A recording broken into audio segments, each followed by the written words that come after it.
party list system ay binuo para may boses at kinatawan sa Kamara ang mga marginalized at underrepresented na sektor sa bansa. Pero tila nagagamit daw ito ng ilang pamilya para palawakin ang kanilang kapangyarihan. Dahil batay sa pag-aaral ng Philippine Center for Investigative Journalism o PCIJ, kalahati ng party list congressmen ay bahagi ng political dynasties. May unang balita si Mark Salazar. May 64 na kinatawan ngayon sa Kamara mula sa samot-saring party list na kumakatawan sa iba't ibang sektor.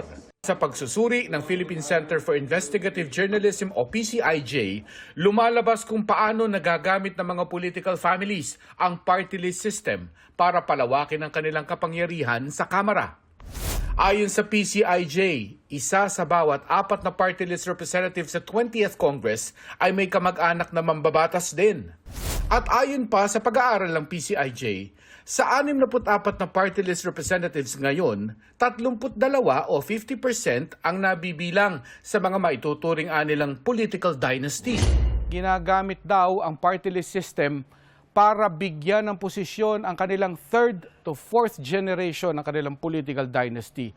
Gamit din ang parehong makinarya na ginamit nila sa probinsya para makuha ang iba pang posisyon. Kaya nga sabi nila, ginawa na raw House of Families ang dapat ay House of Representatives.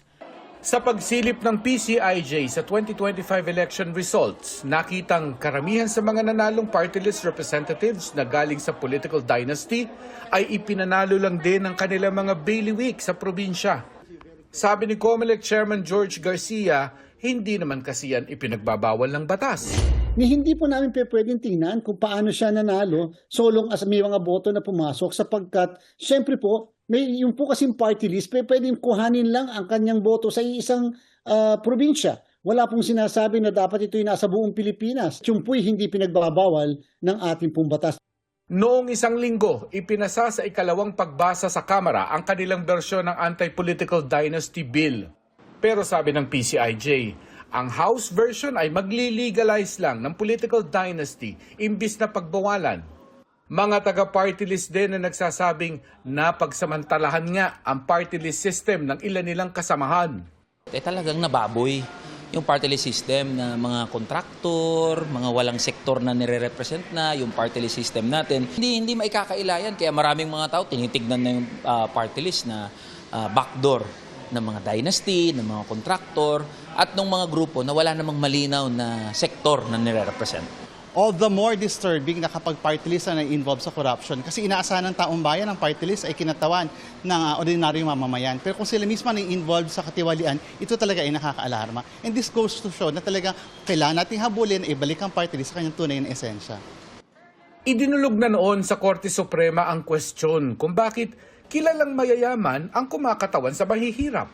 Ang korte ang nagsabing kahit sino ay pwedeng kumatawan sa isang advokasya. Hindi naman kinakailangan gumagapang sa kahirapan yung mismong tumatakbo sa party list o yung mismong nominee. Sapat lamang daw na mayroong papatunayan na advokasya yung mismong nominee. So anong ibig sabihin noon? Kung ikaw ay isang lalaki, gusto mong irepresenta ang mga kababaihan, pwede ba yun? Pwede. Basta ang advokasya mo tungkol sa mga kababaihan. Kung ikaw ay isang kabataan, pwede mo bang irepresenta ang mga nakatatanda? Pwede rin. Tumangging humarap sa aming kamera ang mga pinuno ng Party List Coalition pero nagsabi silang may ikinakasa silang bill na magre-reforma sa party list system.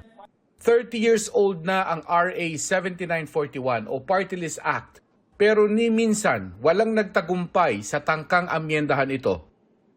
Ito ang unang balita. Mark Salazar, GMA News.